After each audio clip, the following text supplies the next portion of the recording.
बिस्मिल्लाहिर्रहमानिर्रहीम। अस्सलाम वालेकुम नाज़रीन, उम्मीद है आप सब लोग खैरियत से होंगे। दिन ब दिन ज़मीन भारत के नीचे से खिसक रही है। ऐसी ऐसी डेवलपमेंट्स हो रही हैं कि जो है ना यकीन ही नहीं आता।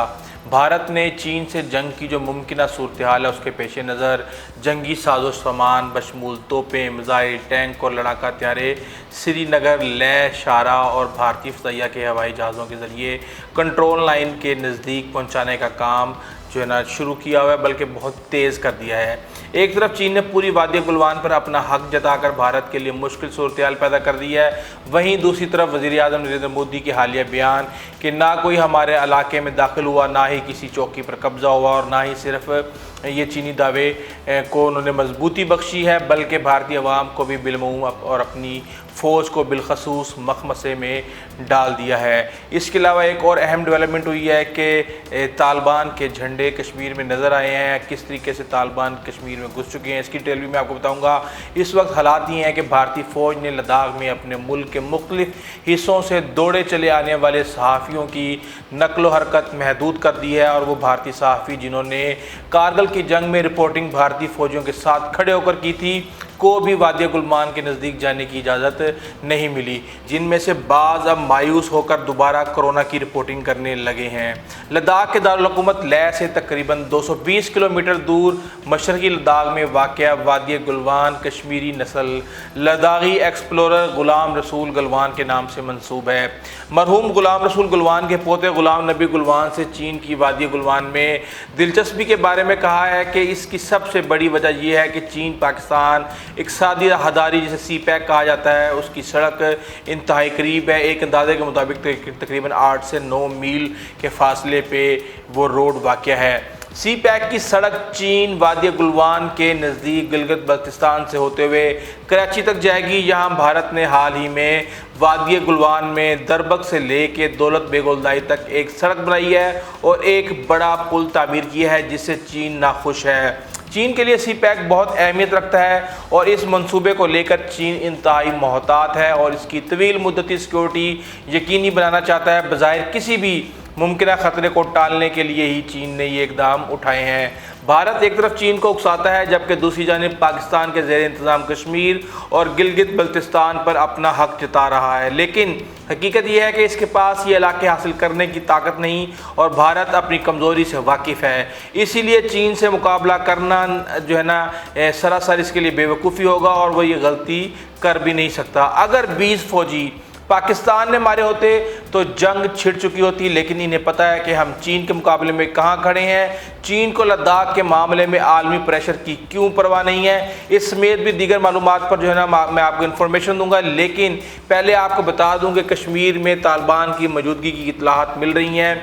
मकबूजा कश्मीर में गुज़िश्ता रोज़ श्रीनगर में होने वाले सर्च ऑपरेशन के दौरान काबिज़ भारतीय फ़ौज ने 3 कश्मीरियों को शहीद किया। तो इस दौरान कश्मीरी घरों से बाहर निकल आए और अफ़गान तालिबान के पोस्टर लहराए। ये कश्मीर की जारी तहरीक में पहली बार ऐसा हुआ है कि कश्मीरियों ने अफ़गान तालिबान के पोस्टर लहराए, और रमज़ान में ये खबर सबको सुनने में मिली थी कि अफ़गान तालिबान ईद के बाद मकबूजा कश्मीर का रुख करेंगे।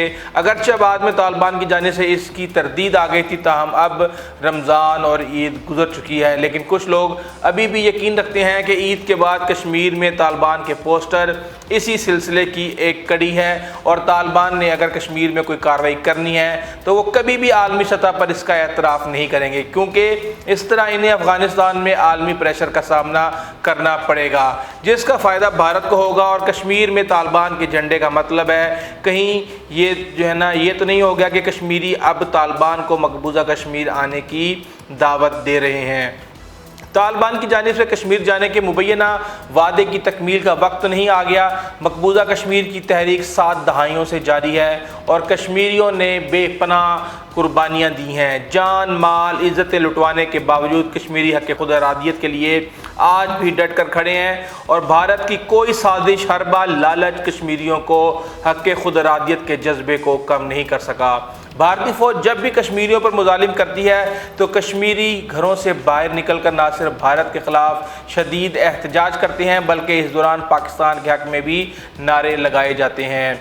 ایک رپورٹ کے مطابق بھارت نے گزشتہ برس 5 اگست کے بعد 9 لاکھ فوج کی مدد سے کشمیر پر دوبارہ قبضہ کیا ہے اور کشمیر کی خصوصی حیثیت کا خاتمہ کیا ہے۔ یہ سب کچھ کشمیریوں کی مرضی کے خلاف اور ان سے پوچھے بغیر کیا گیا، جو نہ صرف اقوام متحدہ کی قراردادوں بلکہ تمام بین الاقوامی معاہدوں اور ضابطوں کی بھی خلاف ورزی ہے، جسے کشمیریوں نے تسلیم کرنے سے انکار کر دیا ہے۔ مقبوضہ کشمیر میں نوجوانوں کو گرفتار کر کے نظر بند اور کیمپوں میں بند کیا جا رہا ہے، جبکہ خواتین کی بے حرمتی کی جا رہی ہے اور ان کی عصمت دری کو جنگی ہتھیار کے طور پر استعمال کیا جا رہا ہے۔ تفصیلات کے مطابق گزشتہ روز کشمیر میں بھارتی مظالم کے خلاف کشمیریوں کی بڑی تعداد بھارتی فوج کے خلاف گھروں سے باہر نکلی اور مودی سرکار کے خلاف احتجاج کیا۔ اس دوران نقاب پوش کشمیری مظاہرین سامنے آئے، جنہوں نے امارات اسلامی افغانستان کے پوسٹر اٹھا رکھے تھے، جو میڈیا میں سامنے آ چکے ہیں، اور طالبان کی حمایت میں کشمیریوں نے پوسٹرز اٹھا رکھے تھے جن پر کلمہ لکھا تھا اور اوپر امارات اسلامی افغانستان لکھا تھا۔ بھارت طالبان سے اتنا خوفزدہ ہے کہ وہ مختلف اوقات میں پاکستان کے خلاف عرض سرائی کرتا رہتا ہے کہ اب پاکستان طالبان کو مقبوضہ کشمیر بھیجے گا۔ بھارت سرکار نے کئی بار الرٹ جاری کیے جن میں پاکستان کے خلاف عرض سرائی کرتے ہوئے کہا گیا کہ پاکستان ماضی میں بھی عسکر پسندوں کو بھیجتا رہا ہے اور اب طالبان کو کشمیر بھیج رہا ہے۔ الرٹ میں بھارتی فوج کو چوکنا رہنے کی ہدایات کی گئی ہیں اور الرٹ میں کہا گیا ہے کہ پاکستان جن افغانی طالبان کو کشمیر بھیج رہا ہے وہ انتہائی تربیت یافتہ ہیں اور کچھ بھی کر سکتے ہیں۔ بھارت سرکار ماضی میں بھی پاکستان پر الزام عائد کرتی رہی ہے اور یہ بھارت کا پرانا وتیرہ ہے۔ دنیا دیکھ رہی ہے کہ کشمیر کی تحریک کشمیریوں کی ہے اور بھارتی مظالم کی وجہ سے برہان بانی پیدا ہو رہے ہیں، جو پتھروں کے ساتھ بھارتی بندوقوں کا مقابلہ کر رہے ہیں۔ چین کو لداخ اور کشمیر پر کھل کر ہاتھ ڈالنے سے کشمیر کی خصوصی آئینی پوزیشن روکتی تھی، جس کو بھارت کی قوم پرست جماعت بھارتیہ جنتا پارٹی کی حکومت نے گزشتہ برس 5 اگست کو منسوخ کر دیا تھا، اور کشمیر کی یہ خصوصی آئینی پوزیشن اس خطے کو عالمی سطح پر قانونی تحفظ فراہم کرتی تھی۔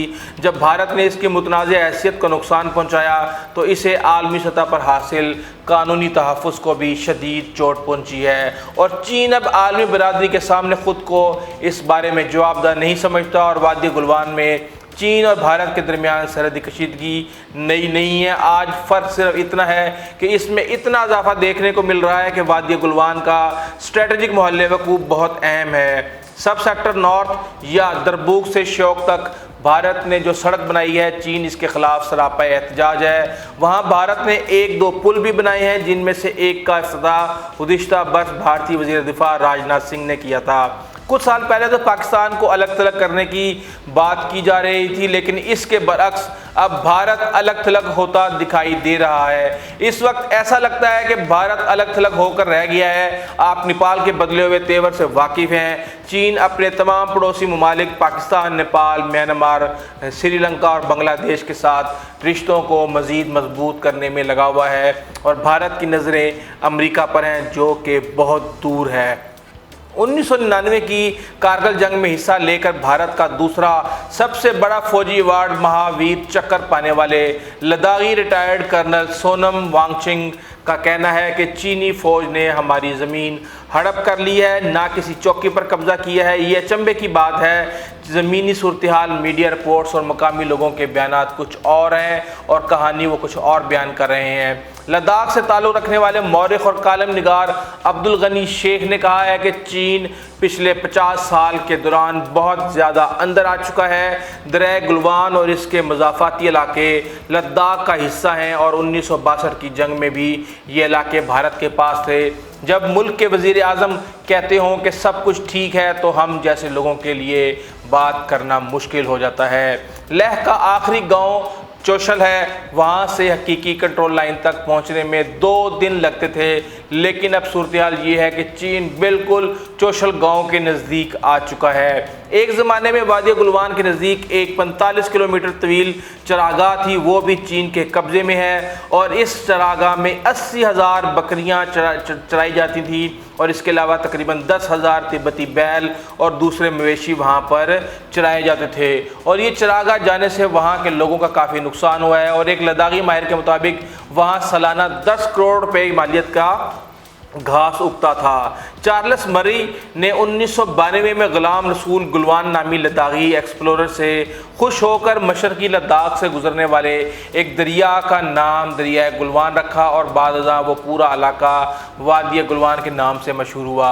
उन्होंने वादी गुलवान का तारीखी पस मंज़र बयान करते हुए कहा कि 19वीं सदी में रूस तोसी पसंदाना पॉलिसी पर अमल पैरा था और ज़ार रूस की नज़रें पंजाब, लद्दाख और कश्मीर पर भी थीं।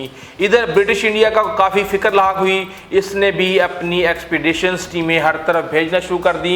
उन्होंने बताया कि ब्रिटिश फ़ौज के एक अफसर और explorer lieutenant colonel sir Francis Young जो हैं यंग हस्बैंड मुतअद्दिद बार लद्दाख आए, जिनको यहाँ खुफिया इतलात हासिल करने की जिम्मेदारी सौंपी गई थी और यहाँ लेह में ब्रिटिश जॉइंट कमिश्नर का दफ्तर भी था। यंग हस्बैंड ने गुलाम रसूल गुलवान के साथ मिलकर कई इलाकों का दौरा किया और अब्दुल गनी शेख के मुताबिक 1892 में 7वें अर्ल ऑफ डेनमोर चार्ल्स जो है ना उनकी क़यादत में एक एक्सपीडिशन टीम पामीर भेजी गई और इस टीम को ये जिम्मेदारी सौंपी गई थी कि वो देखे कि कहीं रूस की इस इलाके में कोई सरगर्मियाँ तो नहीं। पामीर पहाड़ी सिलसिला आज भी कई ममालिक बशमूल चीन, पाकिस्तान, अफ़गानिस्तान, भारत और रूस के लिए बड़ी अहमियत रखता है क्योंकि ये इनको आपस में जोड़ता है। चार्ल्स मरे की क़यादत वाली इस टीम ने गुलाम रसूल गुलवान नामी एक मुकामी लद्दाख को भी मदद के लिए अपनी टीम में शामिल किया और ये टीम दरिया गुलवान के आसपास थी कि अचानक मौसम बेहद ख़राब हो गया। इस टीम के अरकान एक ऐसी जगह पर फंस गए थे जहाँ से इन्हें वापस निकलने का कोई रास्ता नज़र नहीं आ रहा था और उस वक्त गुलाम रसूल गुलवान जो कि 40 वर्ष की उम्र में उनका इंतकाल हुआ और उन्होंने अपनी स्वान हयात सर्वेंट ऑफ साहब में अपने सफ़र के मुतालिक काफ़ी मालूमात कलमबंद की हैं।